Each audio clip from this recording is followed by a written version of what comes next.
اخلاقی جرت کیوں نہیں پیدا کرتے کہ میں تمہارے درمیان دو چیزیں چھوڑے جا رہا ہوں، ایک قرآن اور ایک اپنی اطرت، اپنے اہل بیت، اپنی آل۔ صحابہ کیوں نہیں فرمایا میں تمہارے درمیان صحابہ چھوڑے جا رہا ہوں؟ صحابہ کے لیے یہ بھی حدیث ہے نا کہ میرے کسی بھی صحابی کو، مفہوم عرض کرتا ہوں کہ تم میرے کسی بھی صحابی کی اقتداء کرو گے تو ہدایت پا جاؤ گے۔ لیکن خطبہ حجت الوداع جو دنیا کا سب سے بڑا اجتماع تھا، 1.25 صحابہ موجود تھے جو پوری دنیا میں گئے، انہوں نے پہنچانا تھا پیغام نبی کا، کیونکہ اس دن دین مکمل ہو گیا تھا۔ جب یہ آیتیں سنی تو حضرت ابو بکر صدیق رو رہے تھے، عمر فاروق جا کے کہتے ہیں او مبارک ہو ابو بکر، تم رو رہے ہو، آج تو دین مکمل ہو گیا۔ فرمایا تم سمجھے نہیں، دین مکمل ہو گیا مطلب اب اللہ کے نبی ہم سے جانے والے ہیں۔ کتنی فراست تھی ان کی، لیکن نہیں، یہ نہیں فرمایا کہ میں تمہارے اندر اپنے بات قرآن کے ساتھ ابو بکر چھوڑ رہا ہوں، عمر چھوڑ رہا ہوں، عثمان چھوڑ رہا ہوں، علی چھوڑ، فرمایا میں اہل بیت چھوڑ رہا ہوں۔ کیوں؟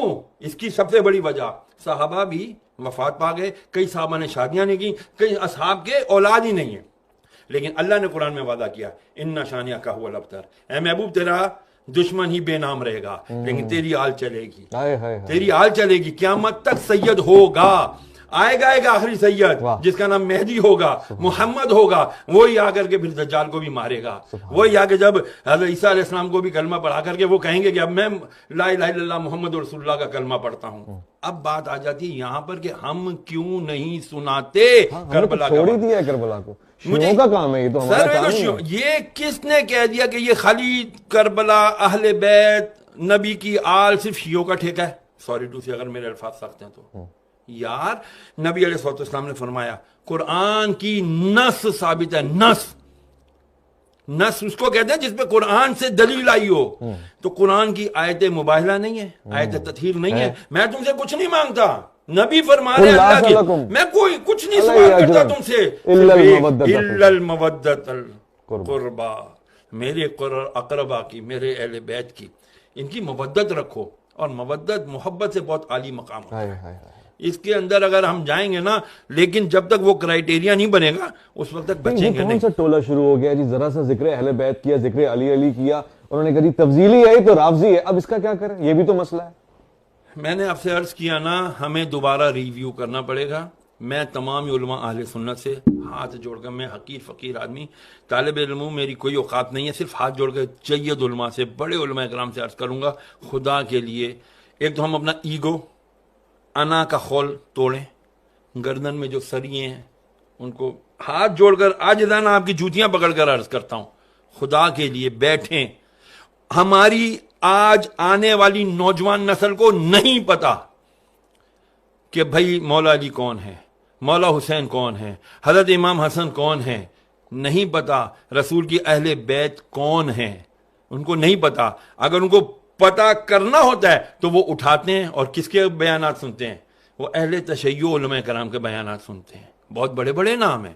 میں شہنشاہ نقوی صاحب کو بہت اچھے سے جانتا ہوں، میں مسعودی صاحب کو بہت اچھے سے جانتا ہوں، میں باقر صاحب کو جانتا ہوں، بہت بڑے بڑے علماء ان کے ہیں۔ لیکن کیا عوام علماء اہل سنت اپنی اس جو بھی کمی ہے اس کو ختم نہیں کر سکتے؟ میری التجا ہے، خدا کے لیے تفضیلیت کا لیبل ہر ایک کے اوپر نہ لگائیں۔ صحابہ کرام علیہ رضوان ان کے اپنے مقام ہیں، اہل بیت کا الگ مقام ہے۔ کیوں مقابلہ کرتے ہیں آپ لوگ؟ خدا کے لیے نہ مقابلہ کریں، یہ مقابلے بازی کا کام ہے ہی نہیں۔ اللہ اکبر۔ یار جب ویسے آپ اس بات کو قبول کرتے ہیں، سچا سوال ہے، حضور نے ہم میں اہل بیت کو چھوڑا تھا نا، انی تارکو فیکم ثقلین کتاب اللہ و عترتی، اور ہم نے بھی اہل بیت کو چھوڑ ہی دیا۔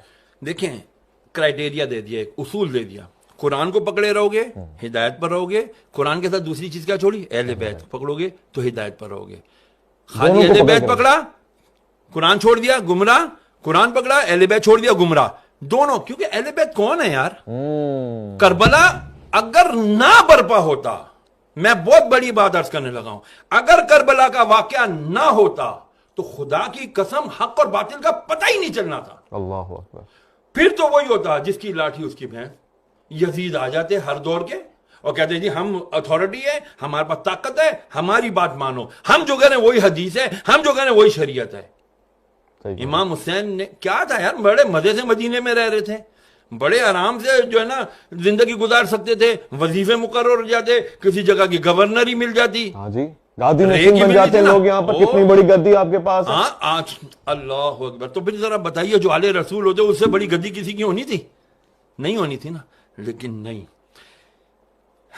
کہتے ہیں نا جن کو دھوکے سے کوفے بلایا گیا, جنہیں بیٹھے بٹھائے ستایا گیا, جن کی گردن پہ خنجر چلایا گیا, اس حسین ابن حیدر پہ لاکھوں سلام. آج اس حسین نے اگر قربانی نہ دی ہوتی 61 ہجری میں, خدا کی قسم اسلام کا نام لیوا کوئی نہ ہونا تھا.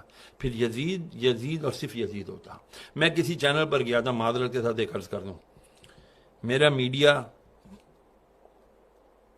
کہتے ہیں آزاد ہے, کوئی آزاد نہیں ہے.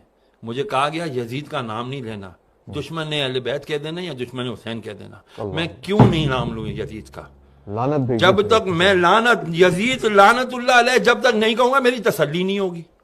تو میں کیوں کروں ایسا کام, میں کیوں کروں ایسا پروگرام کہ جہاں پر میں حق اور باطل کو بیان ہی نہ کر سکوں؟ تو پھر آپ پروگرام کیوں کر رہے ہو بھائی؟